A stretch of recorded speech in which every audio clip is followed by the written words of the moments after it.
अस्सलामुअलैकुम, बिस्मिल्लाहिर्रहमानिर्रहीम। आज हम चैप्टर 3 के लेक्चर 11 को स्टडी करेंगे, जिसका टाइटल है kinetic molecular theory of gases. ये 1738 में यानी 1738 में बर्नौली ने पेश की थी। बाद में 1857 में एक अजीम साइंटिस्ट हो गुज़रे हैं, क्लासियस।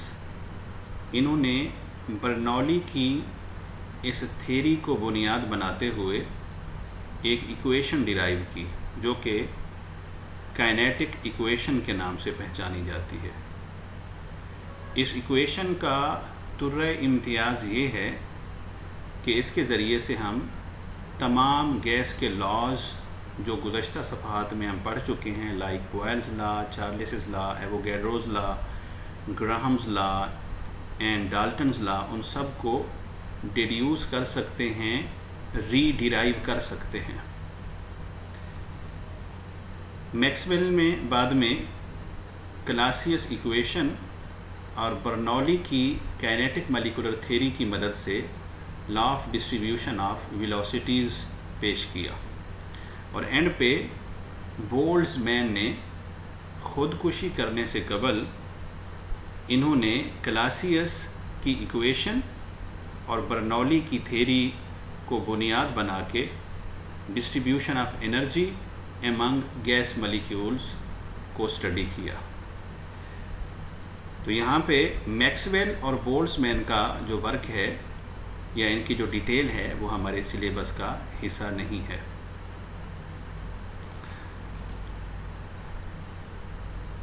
काइनेटिक मॉलिक्यूलर थ्योरी के बुनियादी पोस्टुलेट्स क्या हैं? बुनियादी निकात इसके ये हैं, first of all, every gas consist of large number of very small particles. Her gas जो है वो छोटे छोटे लातेदाद ज़र्रों पे मुश्तमिल होती है, विच आर कॉल्ड मॉलिक्यूल, और ये ज़र्रे मॉलिक्यूल्स कहलाते हैं, like helium, neon, argon etcetera. They are monoatomic molecules. एक एटम पे मुश्तमिल ये मॉलिक्यूल्स हैं। यानी ऐसा नहीं हो सकता कोई गैस हो और वो छोटे छोटे ज़र्रों पे मुश्तमिल ना हो। यकीनन उनके ज़र्रों पे मुश्तमिल होती है और ज़र्रे एक दूसरे से जुदा होते हैं, और ये मॉलिक्यूल्स कहलाते हैं। Molecules move हैफजर्डली। मॉलिक्यूल जो हैं वो बेहंगम तरीके से, बग़ैर किसी तरतीब के, बग़ैर किसी लॉ को फॉलो किए मूव करते हैं, colliding among themselves and with the wall of container and change their direction. वो एक दूसरे से भी टकराते हैं, जिस कंटेनर में बंद होते हैं उसकी दीवार से भी टकराते हैं, और टकराने के बाद अपनी समत को, अपनी डायरेक्शन को बदल लेते हैं। थर्ड पॉइंट है, pressure exerted by the gas is due to the collision. ये गैस के मॉलिक्यूल के दरमियान जो कोलिजन होता है, गैस के मॉलिक्यूल का जो वॉल्स के साथ कोलिजन होता है वो प्रेशर कहलाता है, और गैस के मॉलिक्यूल का जो आपस में कोलिजन होता है, गैस का एक मॉलिक्यूल दूसरे मॉलिक्यूल से जो कोलिजन शो करता है, ये परफेक्टली इलास्टिक होता है। याद रहे ये थ्योरी आइडियल गैसेस पे एप्लीकेबल होती है, रियल गैसेस पे नहीं। और आइडियल गैसेस आप जानते हैं जो Boyle's law, Charles law etcetera को ओबे करती है। तो कोलिजन, इलास्टिक कोलिजन क्या है फिज़िक्स में आप बारहा पढ़ चुके हो, जिसमें काइनेटिक एनर्जी और मोमेंटम कंजर्व रहे। Molecules are widely separated and they are empty, they have empty spaces among them. Molecule जो हैं एक दूसरे से खासे दूर पाए जाते हैं और उनके दरमियान खाली जगह पाई जाती है, स्पेस पाई जाती है। इस चैप्टर के फर्स्ट लेक्चर में हमने इसको डिटेल से देखा था। सॉलिड में ज़रे करीब करीब होते हैं, लिक्विड में थोड़े से दूर हो जाते हैं, और गैस में बहुत ज़्यादा दूर हो जाते हैं, और इनके दरमियान मॉलिक्यूल के साइज़ से 300 गुना तकरीबन फासला ज़्यादा होता है। Molecule of a gas have no forces of attraction for one another. Gas के मॉलिक्यूल एक दूसरे से कशिश की क़ुव्वत नहीं रखते, इनके दरमियान फोर्स ऑफ अट्रैक्शन नहीं होती। जब फोर्स ऑफ अट्रैक्शन आ जाएगी गैस रियल बन जाएगी, नॉन आइडियल बन जाएगी, और फोर्सेस ऑफ अट्रैक्शन अगर ज़ीरो हैं तो फिर वो गैस 100% आइडियल होगी। Actual volume of molecule of the molecules of a gas is negligible as compared to the volume of a gas, या as compared to the total volume of the molecule। Gas के molecule के total volume के मुकाबले में उनका जो actual volume होता है वो नेग्लिजिबल होता है। सिंपली यूँ समझें कि STP पर, स्टैंडर्ड टेम्परेचर और प्रेशर पे जो उसका जो वॉल्यूम होगा ये टोटल वॉल्यूम कहलाएगा, या किसी और टेम्परेचर और प्रेशर पे वो उसका टोटल वॉल्यूम कहलाएगा। ये बहुत ज़्यादा होता है। एक्चुअल वॉल्यूम क्या होता है, गैस के मॉलिक्यूल को कंप्रेस कर लें, करीब करीब कर लें, और इतने करीब आ जाएं कि वो लिक्विड में ना कन्वर्ट हों, रहें तो गैस मगर कम से कम फासले पे, तो उस वक्त जो उनका वॉल्यूम श्रिंक होके कम से कम रह जाएगा वो एक्चुअल वॉल्यूम कहलाएगा। वो टोटल वॉल्यूम के मुकाबले में बहुत कम होगा, हत्ता कि इसको हम नेग्लिजिबल कह सकते हैं। तकरीबन 300 गुना तक तकरीबन कम हो जाएगा टोटल वॉल्यूम के मुकाबले में, तो हम उसको नेग्लिजिबल कह सकते हैं। 7 पॉइंट है, the motion imparted to the molecule by gravity is negligible as compared to the effect of the continued collision between molecule। Molecule का आपस में कुलयन लगातार रहता है और इसके मुकाबले में गैसेस के मॉलिक्यूल के ऊपर जो कशिश शकल होती है इसका असर नहीं होता, यानी ज़मीन इनको अपनी तरफ नहीं खींचती। यहाँ गैसेस से मुराद, मैं रिपीट कर दूँ, आइडियल गैसेस हैं, इनको ज़मीन अपनी तरफ नहीं खींचती। आखिरी पॉइंट है, the average kinetic energy of gas molecules varies directly to the absolute temperature of the gas, के गैस के टेम्परेचर के उनकी average kinetic energy directly proportional होती है। गैस के मॉलिक्यूल की काइनेटिक एनर्जी जितनी बढ़ती जाएगी उनका टेम्परेचर बढ़ता जाएगा, और जूँ इनकी काइनेटिक एनर्जी कम होती जाएगी उनका टेम्परेचर भी कम होता जाएगा। Kinetic gas equation PV is equal to 1/3 mn/c²। तो ये इक्वेशन है हमारे पास, याद रहे इसकी डेरिवेशन और प्रूफ हमारे सिलेबस का हिस्सा नहीं है, तो हमने यहाँ FSC में जस्ट इसका रिज़ल्ट पढ़ना है। इसमें 5 चीज़ें शो हो रही हैं, एक pressure of the gas, V volume of the gas, M mass of one molecule. किसी सिलेंडर में गैस है और वो गैस जो है उसके लाखों करोड़ों अरबों मॉलिक्यूल्स होंगे, अगर वो ऑक्सीजन है तो सारे मॉलिक्यूल एक जैसे होंगे, तो किसी एक मॉलिक्यूल की मास M स्मॉल से ज़ाहिर हो रही है। और N कैपिटल क्या है, ये सिलेंडर में मॉलिक्यूल्स की तादाद है, और ये C है। C के ऊपर एक लाइन आप देख रहे हैं, इसको कहते हैं बार, और ये 2 है जिसको हम स्क्वायर कहते हैं, यानी PV is equal to 1/3 mn/c²। C is the velocity, और इसके ऊपर जो बार है ये एवरेज को जाहिर करता है, एवरेज वेलोसिटी का स्क्वायर, मीन स्क्वायर वेलोसिटी।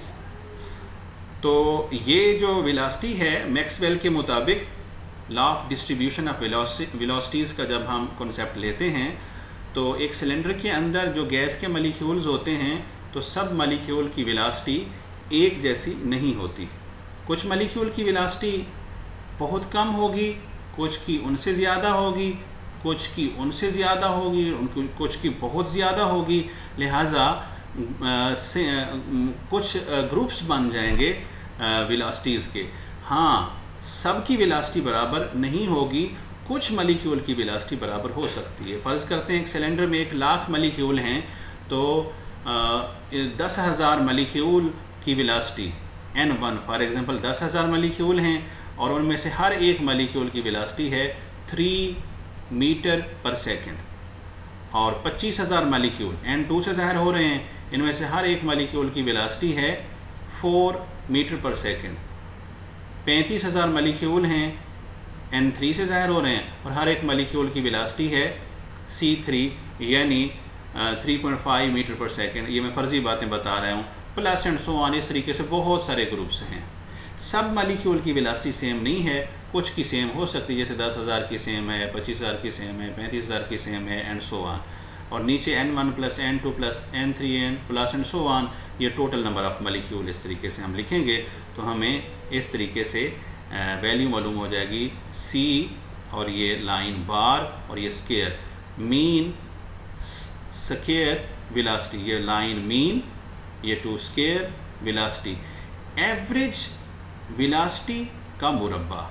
तो ये हमें स्टेटिस्टिकल इसकी जो अप्रोच है वो फ्राहम कर रही है, यानी शुमारियाती तरीके से, आदाद व शुमार के मेथड से हम इसको समझ सकते हैं, लेकिन इसकी प्रैक्टिकल वैलिडिटी कोई नहीं है, यानी प्रैक्टिकली हम इसको मालूम नहीं कर सकते। वो कैसे? वो इस तरीके से कि सिलेंडर में अगर 1,00,000 मालिक्यूल हैं फॉर एग्जांपल, तो हमें कैसे पता चलेगा कितने मालिक्यूल की वेलोसिटी C1 है और C1 वेलोसिटी क्या है, यानी 3 मीटर पर सेकेंड है, 2 मीटर पर सेकेंड है, 7 मीटर पर सेकेंड है, क्या वेलोसिटी है और कितने मालिक्यूल की वेलोसिटी ये है एंड सो ऑन। तो ये प्रैक्टिकली हम पता नहीं चला सकते। हाँ, मंतकी बुनियाद पर, फ़लसफ़ियाना बुनियाद पर, स्टेटिस्टिकली बेस्ड मेथड से हम इसको समझ सकते हैं, अक़लन इसको समझ सकते हैं, लेकिन प्रैक्टिकली हम इसको मालूम नहीं कर सकते। तो प्रैक्टिकली कैसे मालूम करेंगे? प्रैक्टिकली अगर इसको मालूम करना होगा तो हमें नेक्स्ट स्टेप पे जाना होगा। ये है root mean square velocity. Root mean square velocity practically हम मालूम कर सकते हैं। इससे फिर मीन स्क्वायर वेलोसिटी जो पिछले पेज पे हमने पढ़ी उसको भी मालूम किया जा सकता है। ये है CRMS। C कहते हैं वेलोसिटी को, R root, M mean, S square. Root किसको कहते हैं? ये जज़र को कहते हैं, स्क्वायर रूट को कहते हैं, जिसको हम आम लैंग्वेज में अंडर रूट भी कह देते हैं, लेकिन प्रॉपर लफ्ज़ होता है स्क्वायर रूट।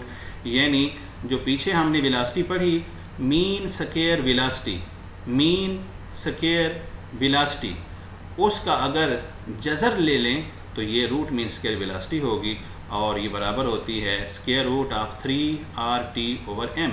इसमें m क्या है? मॉलिक्यूलर मास है गैस की, और T क्या है? एब्सोल्यूट टेम्परेचर है, सेल्सियस नहीं है, फ़ारेनहाइट नहीं है, temperature on kelvin scale.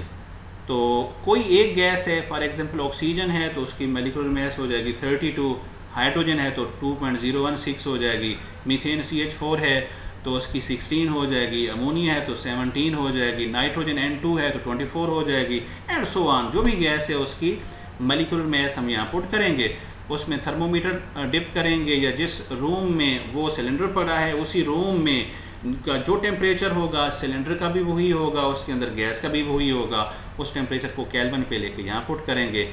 R की value 0.0821 decimetre cube into atmosphere पर मोल पर केल्विन ये लेंगे, या जो भी इसकी अकॉर्डिंगली होगी, और 3 वैसे ही एक कांस्टेंट डिजिट है, इन सबको मल्टीप्लाई करके m पे डिवाइड करेंगे, जज़र लेंगे, तो हमें रूट मीन स्क्वायर वेलोसिटी मालूम हो जाएगी। तो इस रूट मीन स्क्वायर वेलोसिटी से हम मीन स्क्वायर वेलोसिटी कैसे मालूम कर सकते हैं? इसका फिर मुरब्बा लें, तो इसके ऊपर जो रूट लगा हुआ है, रूट जज़र, तो वो कट जाएगा, तो इस तरीके से ऑटोमेटिकली हमें वो मालूम हो जाएगी। गुज़श्ता पेज पे हम देख सकते हैं, ये है मीन स्क्वायर वेलोसिटी। इसका जब हम जज़र लेंगे तो ये क्या हो जाएगा? मीन भी है, स्क्वायर भी है, वेलोसिटी भी है। जस्ट रूट लेंगे, रूट, तो रूट लेने से हमें नेक्स्ट स्टेप की रूट मीन स्क्वायर वेलोसिटी का पता चल जाएगा। इसको दोबारा अगर स्क्वायर लेंगे तो रूट जो था स्क्वायर रूट वो इसे स्किप हो जाएगा, और हमें यही वाली मीन स्क्वायर वेलोसिटी मालूम हो जाएगी। तो इस तरीके से हम इसको मालूम कर सकते हैं। ये जो प्रूफ दिया गया है ये आपकी बुक के अंदर तो नहीं है, एग्जाम में भी नहीं आता, मैं आपके नॉलेज के लिए इसको यहाँ पे लिखना चाहता हूँ। According to kinetic gas equation PV = 1/3 mn/c², we know that general gas equation is PV = nRT. Let's suppose we have 1 mole of a gas, gas का 1 मोल है, तो n समाल की जगह 1 पुट करेंगे, तो वो आगे लिखने की ज़रूरत नहीं है, 1 से मल्टीप्लाई होगा तो यही होगा, PV = RT। इस इक्वेशन में PV की जगह हम RT लिख सकते हैं, तो ये RT मौजूद है, तो 3 को इस तरफ ले आएँ, मल्टीप्लाई हो जाएगा, M एंड N को इस तरफ ले आएँ, तो ये क्या हो जाएगा, m में मल्टीप्लाई हो रहा है, लेफ्ट हैंड साइड पे आके ये डिवाइड हो जाएगा। तो यहाँ पे आ जाएगा mean square velocity is equal to 3RT। इधर भी स्क्वायर रूट ले लिया, इधर भी स्क्वायर रूट ले लिया। एक्चुअली यहाँ पे है m इंटू n और उसकी जगह हमने कैपिटल M लिख दिया। ये क्यों लिख दिया, m है मैस किसकी, एक मॉलिक्यूल की। अगर 10 मॉलिक्यूल हों तो फिर मैस क्या होगी, 10 से मल्टीप्लाई करेंगे, n 10 हो जाएगा। 100 मॉलिक्यूल हैं तो 100 से मल्टीप्लाई करेंगे, लाख हैं तो लाख से मल्टीप्लाई करेंगे। लेकिन अगर n 1 मोल है तो मॉलिक्यूल कितने होंगे, एवोगैड्रो नंबर मॉलिक्यूल्स होंगे इसमें 6.02 10⁻23। तो अब m into n basically m into NA बन जाएगा, mean mass of 6.02 into 10⁻23 molecules. Avogadro number molecule की जो मैस होती है वो 1 मोल की मैस होती है और वो मोलर मैस कहलाती है। उसकी जगह हम m कैपिटल लिख सकते हैं। ये पॉइंट दरअसल यहाँ पे बहुत समझने वाला है। तो इस तरीके से यहाँ पे m आ गया, तो इसको हम लिख सकते हैं जज़र की जगह पे आ गया r, और ये जो ऊपर लाइन है उसकी जगह जिसको बार कहते हैं मीन, और ये जो 2 है ये स्क्वायर, और ये जो c है ये यहाँ पे c है, रूट मीन स्क्वायर ये c, velocity is equal to 3RT over m। इस तरीके से हम इसको डिड्यूस कर सकते हैं, इसका प्रूफ कर सकते हैं। तो ठीक है, फिर इंशाल्लाह नेक्स्ट लेक्चर लेंगे। ओके जी, अल्लाह हाफिज़।